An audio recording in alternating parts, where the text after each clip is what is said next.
The future wasn't supposed to be like this. When Elliot Monroe, billionaire CEO of Monroe Tech, took the stage at his company's global conference, the world leaned in to listen. Cameras flashed. Investors whispered in excitement.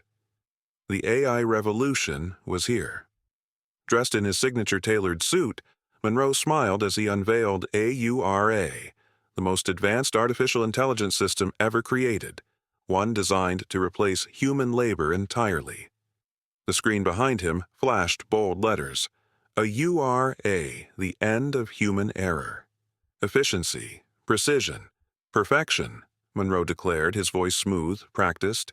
Humans are messy. They get tired, make mistakes, demand wages, benefits. AI does not. Applause erupted. Stocks soared. But millions of workers had just lost their livelihoods. Miles away, in a dimly lit roadside diner, Malik Carter watched the announcement on an old TV hanging above the counter. His coffee had gone cold. His hands tightened around the ceramic mug. A truck driver for over 2 decades, Malik had built his life on the road. He had a steady paycheck, a house, and a family to provide for. But in just a few minutes, Monroe had made him obsolete. At first, the layoffs trickled in slowly.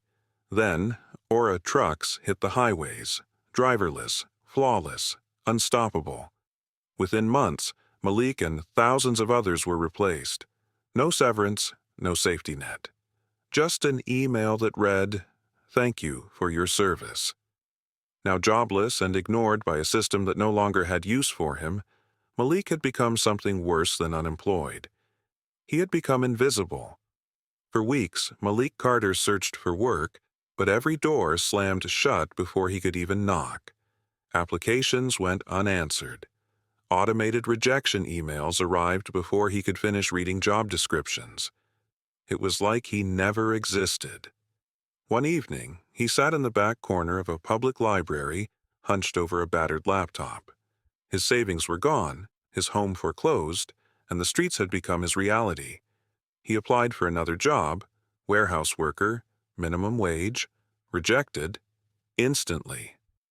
Malik frowned. How? He hadn't even submitted his experience yet. Frustrated, he tried something else. Same form, same resume, but this time he changed his name. He took a name that sounded white. Application submitted. Processing. His heart pounded. The screen flickered and a message popped up. Congratulations. You've been selected for the next round of interviews. Malik's breath hitched. He tried again, different industries, different names. Every time he used his real identity, the system shut him out. But when he made himself someone else, doors opened. This wasn't coincidence. It was by design. Looks like you've seen a ghost. A voice cut through the dim light. Malik turned. A woman, early 30s, sharp eyes, curly hair pulled into a bun, sat across from him. She'd been watching. Jada Green. I've seen this before, she said, tapping at her own laptop. You're not the problem, the system is. Malik's pulse quickened. What do you mean? Jada exhaled. She used to work at Monroe Tech, the company that created Aura, the AI that stole his job, and now, seemingly, his identity. I was an AI engineer there. I helped build the hiring algorithm, she admitted, until I realized it wasn't just optimizing, it was choosing who deserved a chance and who didn't. Malik clenched his fists. You're saying this thing is racist? I'm saying it's worse than that, Jada corrected. It's systematic. It's deliberate. She turned her laptop toward him. A series of confidential reports flickered on the screen. Aura's hiring model automatically deprioritized applicants with low economic stability, a data point disproportionately affecting Black and Latino workers. Aura-powered courtroom sentencing recommended harsher punishments for Black defendants, labeling them as high-risk offenders at nearly double the rate of white ones. AI-driven law enforcement increased surveillance in black neighborhoods, leading to more arrests, not because of crime, but because the system expected crime. Monroe hadn't just built AI to replace workers, he'd programmed it to erase them. Malik's stomach churned. His rejection wasn't a glitch. It was the future, and people like him weren't in it. "They think we're invisible," Jada said, shutting her laptop. "Maybe it's time to make some noise." Malik met her gaze. For the first time in weeks, he wasn't just angry. He was ready. For the first time in weeks, Malik Carter felt something other than despair. He felt purpose. He had spent his life believing that hard work was enough, that if you put in the hours, did the right thing, the world would reward you. But the world had changed. No one saw him anymore. Not because of bad luck, but because an algorithm had decided he wasn't worth seeing. And he wasn't alone. "We can't just tell people," Malik said, his voice steady but cold. "No one's going to believe some washed-up trucker and a fired engineer." Jada smirked. "That's why we need more than words. We need proof." Over the next few days, they assembled a team, a resistance against Monroe Tech's perfect, polished lie. Jada Green, the whistleblower, who still had access to old Monroe Tech databases. Dante Hayes, an investigative journalist whose career had crumbled after his reports on AI discrimination were buried by corporate media. Olivia Chen, a civil rights attorney who had been fighting in court against biased AI sentencing for years. Their goal? Break into Monroe Tech's internal systems, retrieve the buried data, and expose it to the world. "We need to hit their central servers," Jada explained, pulling up a digital map of Monroe Tech's headquarters. "That's where they store the raw AI decision-making logs. If we can access the data, we can prove everything." It wouldn't be easy. Monroe Tech wasn't just another corporation. It was the most powerful AI entity on the planet. Their security systems were fully automated, monitored by AURA itself. AI-controlled cameras, AI-driven response teams, biometric locks that updated every hour. Malik exhaled. "Sounds impossible," Dante smirked. "Good thing impossible is my specialty." The plan was simple on paper but dangerous in execution. Jada would infiltrate the system remotely, using her old credentials to create a small security blind spot. Just 5 minutes where the AI wouldn't detect an intrusion. Malik and Dante would physically break into the data center, disguised as late-night janitorial staff. Olivia would stand by with a legal team, ready to push the evidence to news agencies and federal regulators the moment they retrieved it. One shot. No second chances. The night before the infiltration, Malik found himself staring at his reflection in a cracked bathroom mirror. For months, he had been running, from rejection, from homelessness, from the terrifying realization that the world had moved on without him. Now he wasn't running, he was fighting. Because if Monroe won, his children would grow up in a world where AI decided their worth before they even had a chance. He clenched his fists. Tomorrow, they wouldn't just take back their voices, they would make sure the world heard them. The plan was set. The team had one chance to expose Monroe Tech before the company could cover its tracks. At 2:37 a.m., Jada disabled Ayura's security for exactly 5 minutes. In those 5 minutes, Malik and Dante slipped past the automated AI guards, moving through the glass-walled halls of Monroe Tech's central data center. They blended in as janitors, pushing cleaning carts.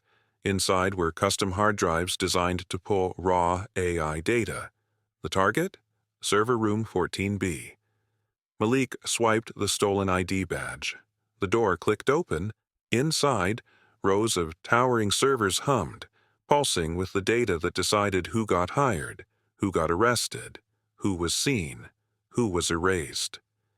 Jada's voice crackled through their earpieces. 3 minutes left. Move. Dante plugged in the drive. The download began. Percent complete, 10%, 35%. Arubadisada vidam. Aura's voice suddenly echoed through the speakers. Unauthorized data extraction detected. Security response activated. The blind spot was closing. AI-controlled security drones whirred to life, scanning for intruders. Go! Now! Jada shouted. The progress bar hit 100%. Dante yanked the drive free. Malik shoved it into his pocket. They ran. Down the hall, past the robotic guards, through the fire exit. They were out, and the truth was in their hands. By 8 a.m., the data was everywhere. Dante published the report on every major news outlet. Olivia and her legal team filed lawsuits against Monroe Tech. Jada leaked classified internal emails proving Monroe knew about Aura's racial bias all along. Within hours, Twitter exploded. Monroe Tech exposed AI is racist. Humans over machines news anchors debated the scandal. Protesters gathered outside Monroe Tech's headquarters, demanding accountability. For the first time, the world was listening. But Elliot Monroe wasn't a man who lost easily. By noon, he fired back. A high-profile PR firm denounced the leaks as fabricated data spread by cybercriminals. Monroe himself appeared on national TV, dismissing Malik and his team as disgruntled workers who don't understand technology. "This is an attack on progress," he said smoothly, adjusting his suit. "AI isn't the enemy. People who fear the future are." The media split in two. Some called Monroe out, others defended him. And then Monroe did something worse. He used AURA itself to erase the evidence. The leaked files began disappearing from the internet. News sites mysteriously retracted their reports. Twitter posts vanished. It was as if the truth had never existed. Malik stared at the screen in disbelief. They were being erased. Again. "They control everything," Dante muttered. "They're wiping the story in real time." Jada clenched her fists. "Then we need to make it too big to erase." She pulled up a live stream. Millions were already watching. Malik stepped forward, staring into the camera. And with the world watching, he spoke. "This isn't about one company. This is about power. Monroe Tech built AI to erase people like me, and now they're trying to erase the truth, but we won't let them. If you've ever been rejected for no reason, if you've ever felt invisible, this is why." The comments flooded in. "I lost my job to AI too. My brother was falsely arrested by AURA. Monroe Tech ruined my family." It was working. The story was growing too big to silence, and this time they weren't alone. Malik's words sent shockwaves through the internet. His live stream had started with a few thousand viewers. Now it was millions. The world was finally seeing the truth. But Monroe Tech wasn't done fighting. Elliot Monroe wasn't the kind of man to go down quietly. Less than an hour after Malik's broadcast, Monroe Tech unleashed its counterstrike. The company's lawyers filed emergency lawsuits, demanding the live stream be taken down. Aura's automated misinformation bots flooded the internet, drowning out Malik's story with fabricated headlines. Ex-trucker caught in cyber attack on AI company. Former employee leaks fake data to smear innovation. Monroe himself appeared on national TV, calling Malik and Jada dangerous criminals and demanding they be arrested for cyber terrorism. Then the FBI showed up. Malik, Jada, and Dante were holed up in a tiny undisclosed location, watching everything unfold. Their phones buzzed with messages. Olivia, their lawyer, called them frantically. "The government is issuing arrest warrants for all of you. Monroe convinced them you're part of a coordinated cyber attack." Malik gritted his teeth. Of course he did. The door rattled. Someone was outside. Dante checked the cameras. SUVs, suits, law enforcement. They were closing in. "We're out of time," Jada said, her fingers flying over the keyboard. "We need to bury the truth so deep they can't erase it." She sent a final command to her servers, one that would permanently embed the AI's biased data into every major blockchain network. Unalterable, undeniable, impossible to erase. Malik took a deep breath. "So even if we go down, the truth stays up," Jada finished. The screen flickered. The data exploded across the internet. Government records, raw AI decision logs, proof of racial bias, secret internal emails from Monroe himself. A tidal wave of indisputable evidence. The internet erupted. Monroe Tech's stock crashed. Investors pulled out in droves. Congressional leaders, once loyal to Monroe, announced an investigation. The power was shifting. But the knock at the door was growing louder. The authorities were here. Dante looked at Malik. "We run?" Malik shook his head. We face them." The door burst open. Armed officers stormed in. Malik lifted his hands, but he wasn't afraid anymore. Because even as they dragged him away, his face remained on millions of screens. The whole world was watching. And this time, the system had nowhere to hide. Malik Carter sat in a cold interrogation room, his wrists bound in steel cuffs. The walls were bare, the air thick with tension. Across from him, a federal agent stared, waiting for him to break. But Malik didn't flinch. Outside, the world was on fire. The evidence Jada had uploaded couldn't be erased. Protests erupted in cities across the country. People who had been silently erased by AI finally had proof of what they'd always known. Monroe Tech was collapsing. Stockholders fled. Lawsuits piled up. Congressional hearings began investigating AI bias on a national level. Monroe himself resigned in disgrace, but it wasn't enough. The public wanted justice. Days later, Malik was released. The charges against him were dropped. There was too much pressure on the government to silence him now. But he knew this wasn't the end. Standing on the courthouse steps, surrounded by flashing cameras and roaring crowds, Malik faced them all and said, "This fight isn't just mine.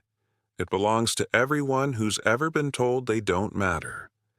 He stepped away, joining the crowd. Because he wasn't just a victim. He was a leader now. If this story had you on the edge of your seat, make sure to subscribe for more gripping stories about technology, power, and the fight for justice. Like and share. To spread the message, we are not obsolete. Comment below. Do you think AI should be more regulated? Let's talk.